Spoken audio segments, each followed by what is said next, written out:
Hello दोस्तों, आप सभी का स्वागत है आपके अपने यूट्यूब चैनल धांसू मैथ पर। दोस्तों मैं हूं विश्वजीत यादव। आज का क्लास चलेगा एक्सरसाइज 4.6 का क्वेश्चन नंबर 7 से लेकर के 16 तक का सोल्यूशन। ठीक है दोस्तों, तो चलिए क्वेश्चन नंबर 1 से 6 तक आप लोग को पिछले वीडियो में बता दिया गया था। क्वेश्चन नंबर 7 से 16 इस वीडियो में हम लोग जानेंगे। तो चलिए ध्यान दीजिए, पहले थोड़ा सा नोट सीख लेते हैं। नोट आप लोग को ये पिछले वीडियो में भी बताया गया था। तो चलिए मान लीजिए दो इक्वेशन अगर दे देगा तो दोनों इक्वेशन की मदद से मैट्रिक्स फॉर्म में अगर हमको बदलना होगा तो कैसे बदलेंगे। तो सबसे पहले एक मैट्रिक्स ए मानिएगा और ए में जो सदस्य होगा क्या होगा, देखिए एक्स और वाई का गुणक a1 a2 a1 a2, यहाँ पर b1 b2 है तो b1 b2, ये दोनों प्लस है तो प्लस, ये दोनों प्लस है तो प्लस में लिखे। ठीक है दोस्तों, अगर माइनस रहता तो माइनस लिखते। दूसरा मैट्रिक्स हम लोग x मानेंगे, x बराबर क्या होगा, जो समीकरण में कॉमन होगा, तो x और y इसमें कॉमन है तो x और y हो गया। और तीसरा मैट्रिक्स हम लोग b मानेंगे, तो b बराबर क्या होगा, बराबर के इधर वाला c1 c2।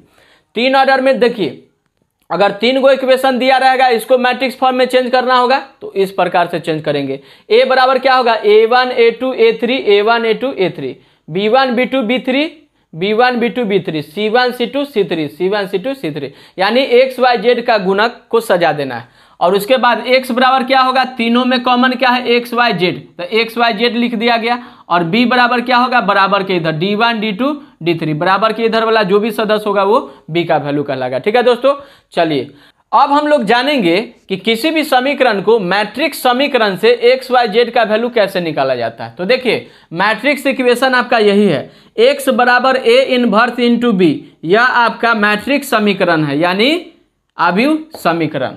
तो इसी समीकरण की मदद से हम लोग क्या करेंगे, एक्स वाई जेड का वैल्यू निकालेंगे। ठीक है दोस्तों, तो चलिए क्वेश्चन की तरफ बढ़ते हैं हम।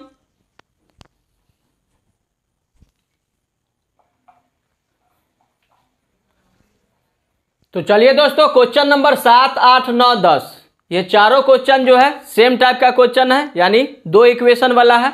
तो चलिए क्वेश्चन नंबर 8 हम बताते हैं, उसके बाद 7, 9, 10 आप लोग खुद बना लीजिएगा इसी प्रकार से। ठीक है दोस्तों, तो चलिए 8 में क्या कर रहा है, solve the system of equation by matrix method. मतलब ये समीकरण दिया है, दो समीकरण, इसको मैट्रिक्स मेथड से एक्स और वाई का वैल्यू निकालना है, यानी सॉल्व करना है। ठीक है दोस्तों, तो चलिए पहले हम लोग क्या करेंगे कि पहले हम लोग ऊपर दिए गए समीकरण को अवयव रूप में बदलेंगे। ठीक है, थोड़ा देर पहले आप लोग को नोट में सिखलाया गया था। तो सबसे पहले a मान लीजिए, तो a बराबर क्या होगा, एक्स वाई का गुणक, तो 2 3 - 1 4, तो 2 3 - 1 4। और दूसरा मैट्रिक्स x मानेंगे, तो x बराबर क्या होगा, जो समीकरण में कॉमन होगा, तो एक्स वाई कॉमन है तो x और y। अब b बराबर क्या होगा, बराबर के उधर जो डिजिट होगा वही b बराबर होगा, -2 और 3। ठीक है दोस्तों, तो चलिए आगे क्या है, बी नो दैट, यानी हम जानते हैं कि x बराबर a इनवर्स इंटू b, ये मैट्रिक्स समीकरण होता है। इसी समीकरण की मदद से आपको x y का वैल्यू निकालना है। तो देखिए x बराबर a इनवर्स इंटू b, तो x का वैल्यू दिया है, b का भी वैल्यू दिया है। अब आप लोग को a इनवर्स निकालना होगा, तो a इनवर्स के लिए फॉर्मूला जानते हैं, 1 determinant of a into adjoint of a होता है। तो पहले हम लोग डिटर्मिनेंट निकाल लेंगे, तो a का डिटर्मिनेंट, तो डिटर्मिनेंट ऑफ a बराबर मॉड दोनों तरफ लगा दिया गया। सॉल्व कीजिए, 2 चौके 8, अब बीच में माइनस होता है फॉर्मूला का, वो माइनस ये माइनस प्लस, 3 एकम 3, 8 और 3 11, डज नॉट इक्वल टू 0। जब डिटर्मिनेंट ऑफ a का वैल्यू 0 नहीं होगा तब a इनवर्स निकाला जा सकता है। तो a इनवर्स का अस्तित्व है, यानी a इनवर्स एग्जिस्ट, मतलब निकाला जा सकता है। तो बताइए डिटर्मिनेंट ऑफ a का वैल्यू निकल गया। अब आपको निकालना होगा एडजॉइंट, तो एडजॉइंट के लिए सबसे पहले कोफैक्टर निकाला जाता है। तो इस मैट्रिक्स ए का हम लोग क्या करेंगे, कोफैक्टर निकालेंगे। तो कोफैक्टर ऑफ 2, पहले 2 का कोफैक्टर, तो ये बंद तो 4 हो जाएगा। और कोफैक्टर के लिए साइन याद रखना है, प्लस माइनस माइनस प्लस। अब चलिए -1 का कोफैक्टर, तो कोफैक्टर ऑफ -1, -1 का कोफैक्टर माइनस में, इसलिए माइनस लिखा गया, ये बंद तो 3 हो जाएगा। चलिए कोफैक्टर ऑफ 3, कोफैक्टर ऑफ 3 तो बराबर में 1, तो देखिए 3 का कोफैक्टर ये बंद तो -1 होगा, लेकिन 3 के लिए माइनस होता है तो माइनस माइनस +1 हो जाएगा। ठीक है दोस्तों, चलिए अब 4 का कोफैक्टर ये बंद तो 2 हो जाएगा, तो 2 लिखा गया, उसके लिए प्लस, तो यहाँ प्लस लिखना जरूरी नहीं है। अब हम लोग क्या करेंगे कि कोफैक्टर की मदद से एक नया मैट्रिक्स सी का निर्माण करेंगे। तो लिखेंगे, अब हम लोग सहखंड यानी कोफैक्टर की मदद से एक नया अवयव सी का निर्माण करेंगे। तो सी बराबर क्या हो जाएगा, 4 - 3 1 2, तो 4 - 3 1 2। अब सी का ट्रांसपोज निकालिएगा, जो रो में है कॉलम में, जो रो में है कॉलम में, यही ट्रांसपोज मैट्रिक्स जो है मैट्रिक्स ए का एडजॉइंट कहलाएगा। तो एडजॉइंट ऑफ ए आ गया। अब निकालिए ए इनवर्स। तो ए इनवर्स बराबर फॉर्मूला 1 बटा determinant of A into adjoint of A होता है। तो 1 बटा डिटर्मिनेंट ऑफ ए का वैल्यू 11 और एडजॉइंट ऑफ ए का वैल्यू ये रख दिया गया। 1 बटा 11 से सब में गुना कर दीजिए, गुना कीजिएगा 4 बटा 11, 1 बटा 11 माइनस 3 बटा 11, 2 बटा 11। ठीक है दोस्तों, तो ए इनवर्स का वैल्यू आ गया। अब आप लोग को मैट्रिक्स इक्वेशन से एक्स वाई निकालना है, तो समीकरण 1 से चलेंगे। एक्स बराबर ए इनवर्स इंटू बी होता है, तो एक्स बराबर ए इनवर्स इंटू बी। तो एक्स का वैल्यू यहाँ पर है दिया, तो चलिए रख दिए। और ए इनवर्स का वैल्यू ये वाला और बी का वैल्यू यहाँ पर, तो बी का वैल्यू रख दिया गया। अब ये रहने दीजिए। अब बराबर में ये दोनों मैट्रिक्स को गुना कीजिए। पहला राजा पहला चोर, 4 बटा 11 में -2 से गुना, तो -8 बटा 11, बीच में प्लस होता है। फिर 1 बटा 11 में 3 से गुना, तो 3 बटा 11। फिर दूसरा राजा पहला चोर, -3 बटा 11 में -2 से, तो माइनस माइनस प्लस होगा, 3 दूना 6 बटा 11, 6 बटा 11 बीच में प्लस। फिर 2 बटा 11 में 3 से, तो 3 दूना 6 बटा 11 हो जाएगा। ठीक है दोस्तों, चलिए ये मैट्रिक्स रहने दीजिए। भिन्न का जोड़ बनाइएगा तो 11 एलसीएम आएगा, तो -8 + 3 -5 बटा 11। इसमें भी 11 एलसीएम आएगा, तो 6 + 6 12 बटा 11। मतलब x का वैल्यू -5 बटा 11 आ गया और y का वैल्यू 12 बटा 11 आ गया। तो इसी विधि से हम लोग बनाएंगे अगले क्वेश्चन को। ठीक है दोस्तों, तो चलिए क्वेश्चन नंबर 7, 9 और 10 जो है आप खुद से इसी प्रकार से बना लीजिएगा। ठीक है, तो चलिए दोस्तों क्वेश्चन नंबर 11, 12, 13, 14 ये चारों क्वेश्चन सेम टाइप का है। क्वेश्चन नंबर 11 आप लोग को बता देते हैं, तो क्वेश्चन नंबर 12, 13, 14 आप लोग इसी प्रकार से बना लीजिएगा। ठीक है, तो देखिए क्वेश्चन दिया है solve the system of equation by matrix method. ये 3 इक्वेशन दिया है, इसको मैट्रिक्स मेथड से हल करना है, यानी एक्स वाई जेड का वैल्यू निकालना है। तो देखिए सबसे पहले उस समीकरण को हम लोग क्या करेंगे, मैट्रिक्स फॉर्म में बदलेंगे। तो यहाँ लिखा गया, पहले हम लोग ऊपर दिए गए समीकरण को अभी रूप में बदलेंगे। तो ए बराबर क्या हो जाएगा, एक्स वाई जेड का जो गुणक होता है वही ए का सदस्य कहलाता है। ठीक है दोस्तों, तो देखिए इसमें एक्स का गुणक 2, 1 और यहाँ पर एक्स नहीं है, ठीक है ना, तो 0 हो जाएगा उसका गुणक, तो 2, 1, 0। उसके बाद y का गुणक 1, -2 और 3, y का गुणक 1, -2 और 3, और z का गुणक 1, -1, -5, 1, -1, -5 हो गया। ठीक है दोस्तों, तो चलिए अब x बराबर तीनों में कॉमन एक्स वाई जेड है, तो एक्स वाई जेड लिख दिए। और b बराबर क्या होगा, बराबर के उधर वाला एलिमेंट। ठीक है, तो चलिए वी नो दैट, हम जानते हैं कि x बराबर ए इनवर्स इंटू क्या होता है, b होता है। तो देखिए x का वैल्यू पता है, b का भी वैल्यू पता है, ए इनवर्स आपको निकालना होगा, a का इनवर्स निकालना होगा। ठीक है, तो पहले डिटर्मिनेंट निकालिए इनवर्स निकालने के लिए। तो डिटर्मिनेंट ऑफ ए दोनों तरफ मॉड लगा दिए, जू का तू चिन्ह बदल के जू का तो, इसको रसगुल्ला मेथड बनाइए। ठीक है ना, रसगुल्ला की संख्या जिसमें होगा उससे बनाइएगा, ज़्यादा बेटर होगा, यानी ज़्यादा आसानी होगी। तो देखिए जू का तू, तो दू जैसे का तैसे लिख के एगो घर दे देंगे। फिर चिन्ह बदल के, तो यहाँ पर चिन्ह बदल के फिर एगो घर दे देना है, और जू का तू साफ हो जाएगा। तो मतलब 2 ही एलिमेंट को सॉल्व करना होगा। ठीक है, काहे कि 0 में फिर गुना कीजिएगा तो 0 हो जाएगा। तो चलिए 2 के लिए ये बंद ये बंद, तो -2, -1, 3, -5, -2, -1, 3, -5। ठीक है ना, अब बताइए इस 1 के लिए ये बंद ये बंद, तो 1, 1, 3, -5, 1, 1, 3, -5। इसको सॉल्व कीजिए, 2 रहने दीजिए, -2 में -5 से तो 10, अब बीच में माइनस होता है, माइनस माइनस प्लस हो जाएगा, 3 एकम 3, -1, इसको इसमें गुना -5 और -3 एकम 3, तो 10 और 3 13, 13 दूना 26, -5 -3 -8, -8 में -1 से गुना तो +8, 26 8 कितना 34। यानी डिटर्मिनेंट ऑफ ए का वैल्यू 0 के बराबर नहीं आया, इसलिए ए इनवर्स निकाला जा सकता है। इसलिए ए इनवर्स का अस्तित्व है, यानी ए इनवर्स एग्जिस्ट होगा। ठीक है, अब हम लोग क्या करेंगे कि एडजॉइंट निकालेंगे। एडजॉइंट के लिए पहले कोफैक्टर निकाला जाता है, तो पहले इसका कोफैक्टर निकाल लीजिए, कोफैक्टर ऑफ 2। तो देखिए 2 का कोफैक्टर ये बंद ये बंद, तो ये चारों बचेगा, तो यहाँ पर चारों लिखा गया। ठीक है, जानते हैं कि 3 ऑर्डर का cofactor plus minus plus, minus plus minus, plus minus plus, ये साइन आपको याद रखना है। ठीक है दोस्तों, तो चलिए इसको सॉल्व कीजिएगा, तो -2 में -5 से तो 10, अब बीच में माइनस फार्मूला का ये माइनस प्लस, 3 एकम 3, 10 और 3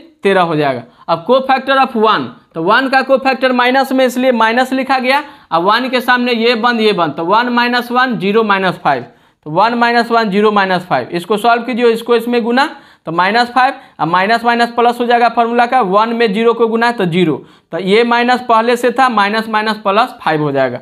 अब हम लोग इस 1 का निकालेंगे, तो इसके लिए प्लस में तो यहाँ प्लस लिखना जरूरी नहीं है, ये बंद होगा, ये बंद, 1 - 2 0 3, 1 - 2 0 3, इसको सॉल्व कीजिएगा तो 3, माइनस माइनस प्लस 2 में 0 यानी 3 हो जाएगा। ठीक है, अब ई का निकालिए, तो इसके लिए माइनस में होता है इसलिए माइनस लिखा गया। ठीक है दोस्तों, चलिए अब माइनस लिखा गया तो इसके लिए ये बंद होगा, ये बंद, तो 1 1 3 -5, 1 1 3 -5, इसको सॉल्व कीजिए, -5 हो जाएगा, और ये -3, ये माइनस तो यहाँ वाला, ठीक है, तो -5 -3 -8, माइनस माइनस प्लस 8 हो जाएगा। ठीक है दोस्तों, अब -2 का कोफैक्टर ऑफ -2 का कोफैक्टर प्लस में, प्लस लिखना जरूरी नहीं है, ये बंद होगा, ये बंद, तो 2 1 0 -5, 2 1 0 -5, सॉल्व कीजिएगा तो -10 और -0 यानी -10 हो जाएगा। अब कोफैक्टर -1 का निकालिए, इसके लिए कोफैक्टर माइनस में लेना है इसलिए माइनस है, और इसके सामने बंद कर दिए, ये बंद, 2 1 0 3, 2 1 0 3, ये माइनस रहेगा, 2 3 6 -0 यानी -6 हो जाएगा।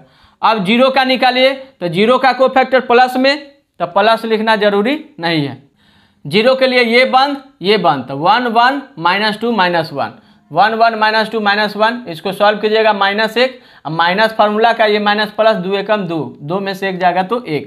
अब कोफैक्टर 3 का निकालिए, ये बंद, तो 2 1 1 -1, 2 1 1 -1, और 3 के लिए कोफैक्टर माइनस में, तो यहाँ माइनस लिखा गया, तो ये माइनस रहने दीजिए, इसको इसमें गुना, -2 और -1 हो जाएगा, तो -2 -1 -3, माइनस माइनस प्लस 3 हो जाएगा।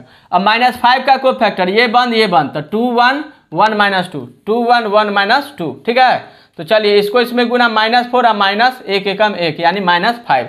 अब हम लोग कोफैक्टर की मदद से एक नया मैट्रिक्स सी का निर्माण करेंगे, तो देखिए सी बराबर क्या हो जाएगा, 13 5 3, 13 5 3, फिर 8 -10 -6, 8 -10 -6, और उसके बाद 1 3 -5, 1 3 -5, ठीक है। अब इसका ट्रांसपोज निकाल दीजिए, जो रो में है कॉलम में, रो में है कॉलम में, रो में है कॉलम में सजा दीजिए, तो यही आपका एडजॉइंट ऑफ ए आ गया, मतलब इस मैट्रिक्स ए का एडजॉइंट। अब चलिए इन्वर्स निकालिए, तो ए इन्वर्स बराबर 1 बटा determinant of A into adjoint of A होता है, तो 1 बटा डिटर्मिनेंट ऑफ ए का वैल्यू कितना आया, 34, तो 34 रख दिया गया। एडजॉइंट ऑफ ए का वैल्यू देखिए ये वाला, तो ये वाला वैल्यू, अब क्या करेंगे, 1 बटा 34 से सब में गुना कीजिएगा तो ये वाला आ जाएगा, ठीक है ना।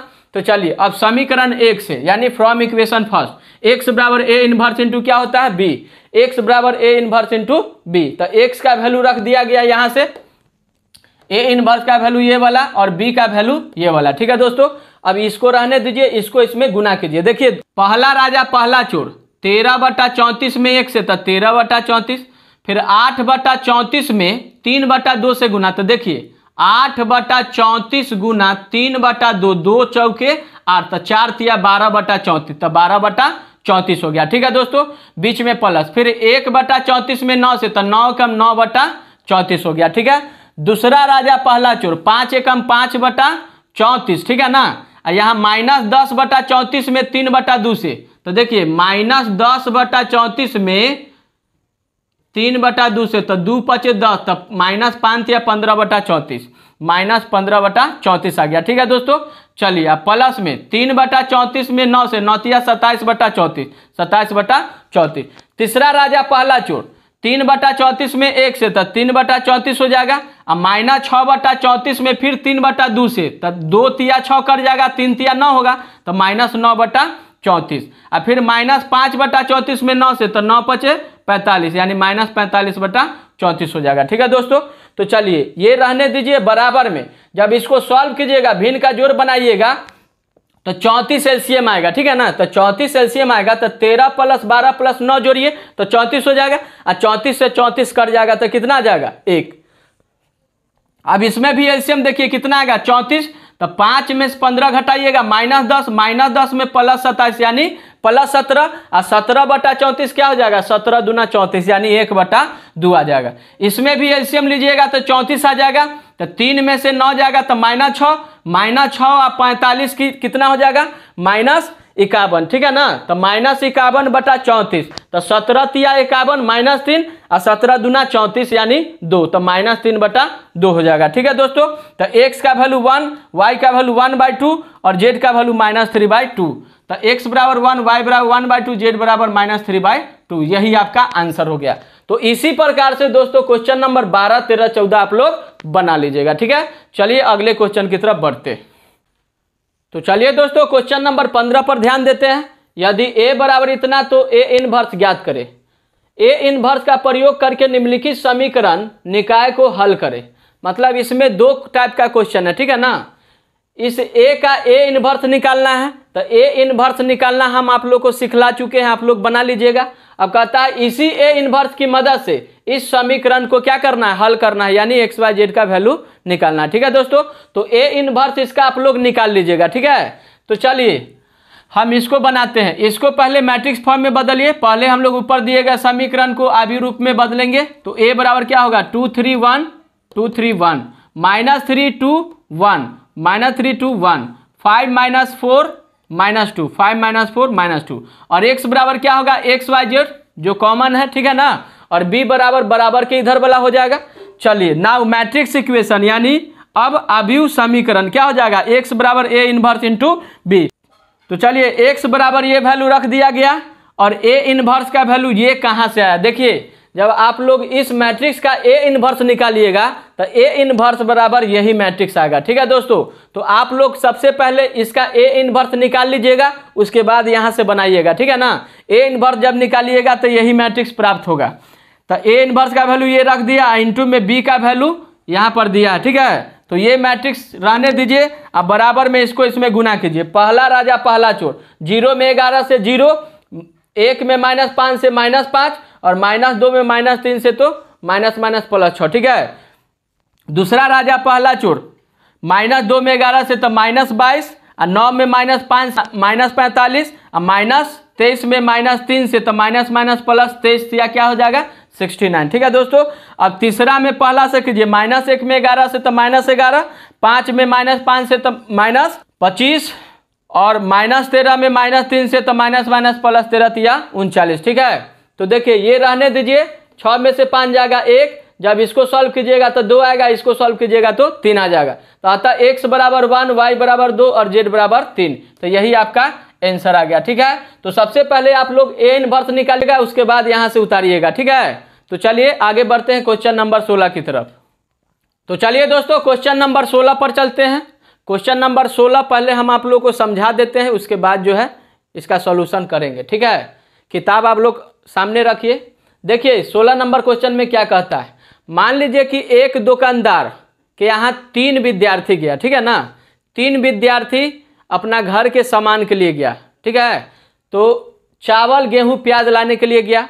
तो पहला दोस्त जो है 4 केजी चावल, 3 केजी गेहूं और 2 केजी प्याज के लिए अपना पुर्जा थमा दिया, ठीक है। दूसरा दोस्त उसी प्रकार से 2 केजी चावल, 4 केजी गेहूं, 6 केजी प्याज के लिए पुर्जा उस दुकानदार को थमा दिया गया। तीसरा दोस्त भी वैसा ही 6 केजी चावल, 2 केजी गेहूं और 3 केजी प्याज। तो तीनों अपना अपना पुर्जा थमा दिया। अब बेचारा दुकानदार क्या किया कि तीनों का सामान निकाल करके रख दिया और बोला कि पहला भाई जी का टोटल सामान 60 रुपया का हुआ, दूसरा भाई जी का 90 रुपया का और तीसरा भाई जी का 70 रुपया, ठीक है ना। तो इसमें कह रहा है कि बताइए कि चावल कै रुपये केजी, गेहूं कै रुपये केजी और प्याज कै रुपये केजी दिए, वो बताइए। कहा कि ये तो टोटल का दाम 60 रुपया है, इसमें भी टोटल का 90 है, इसका टोटल का 70 रुपया है। तो कै रुपये चावल दिया, कै रुपये गेहूं दिया, कै रुपये प्याज दिया, ये आपको निकालना है, ठीक है दोस्तों।